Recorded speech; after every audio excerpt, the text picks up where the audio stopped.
Almost a century ago, Henry Ford suggested that it was a good thing that most Americans did not know how the banking system worked. Because, if they did, there'd be a revolution before the next morning.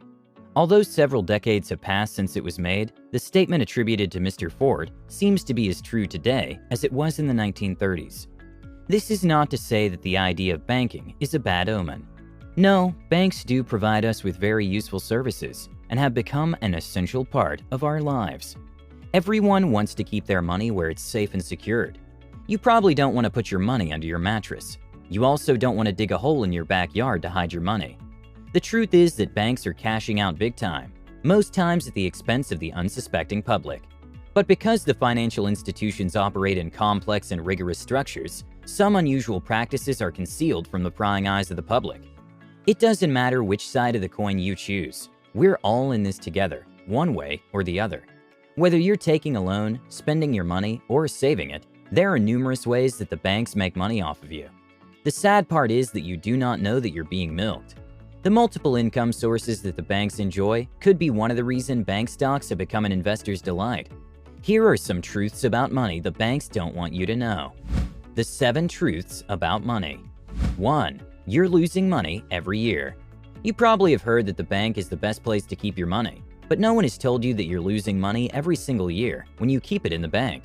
This is not about the fees that you pay on your spending or someone stealing your money. It has to do with inflation. Inflation is the increase in the prices of goods and services over some time. What it means is that an item you could buy with a $50 note today would cost slightly higher in about a year, and much more in 10 years. If you're thinking that the money you have in your account is safe, you would expect that the value remains constant over the years, or even grows bigger because of interest. Every investor wants to keep up with inflation, but this is not entirely so with most bank accounts. On average, inflation in the US sits at 2%. If your money in the bank yields 0.05%, what it means is that you're losing up to 1.95% on the value of your money every year. I'm not talking about the money you invested in some financial platforms to yield returns. Rather, I'm talking to the money you have sitting idle on your savings or checking account. Now, I hope you're getting some value from this video so far. If you are, I'd like you to do something right now. Simply pause this video, go ahead and hit the like button, and then subscribe to this channel. That way, you'll be updated anytime we upload inspirational videos such as this one. Done? Great. Let's continue. 2. Banks earn from your card transactions. First, every time you swipe your credit card or debit card and make purchases, banks make money through processing fees. You may not know this because you were only debited for your actual purchase, but the merchant pays the fees. The merchant could also have included these fees in the sales price because he wouldn't want his profit to come short. Let's look at it this way. Let's pretend you made a purchase of an item at the cost of $500 and you paid with your card. If the merchant is charged 3% on every payment made with a payment card, that means a whopping $15 goes to the bank. The bank gets this money just for providing the machines and the convenience for payment. Do you think the merchant will be glad to have the $15 taken off his profit?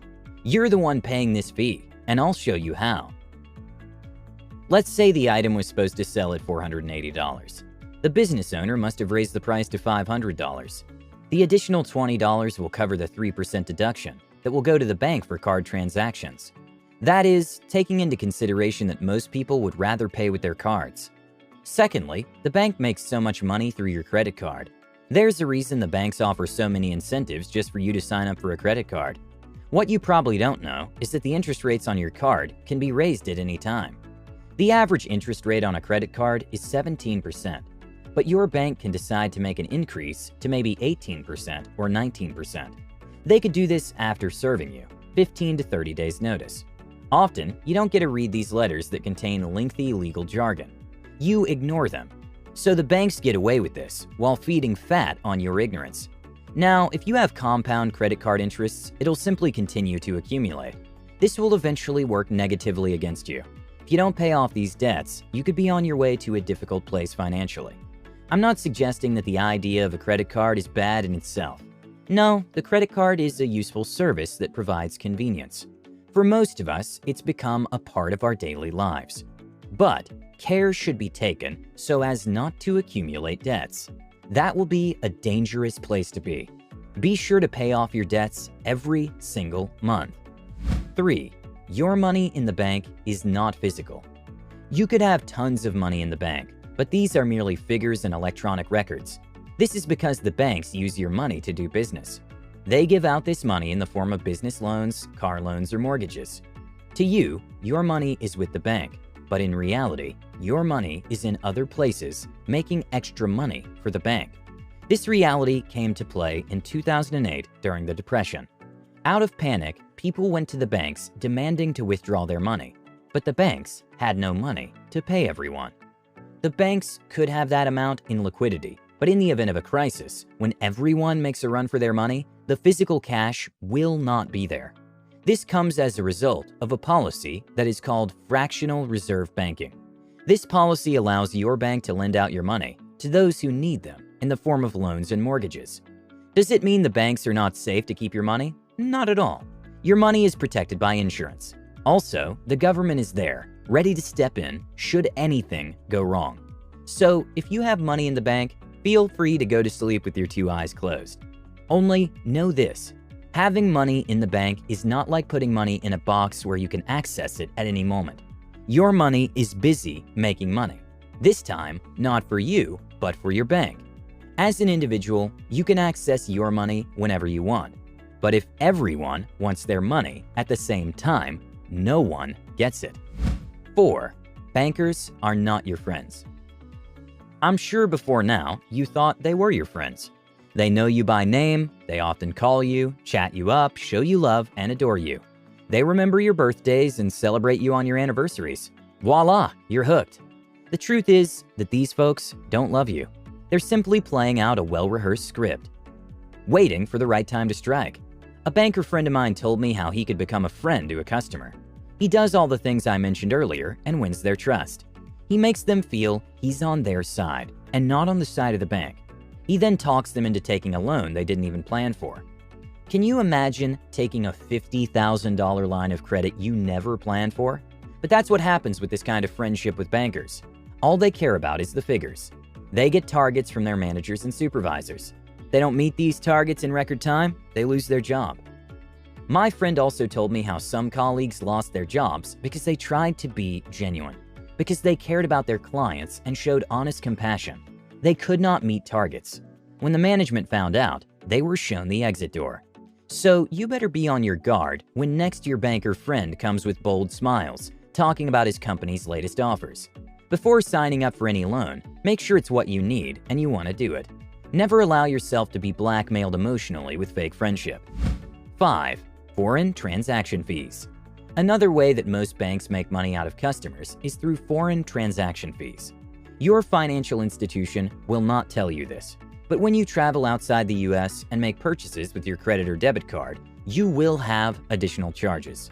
Some time ago, a friend traveled and spent 15 days outside of the United States. When he returned, he was shocked when he opened up his bank statement.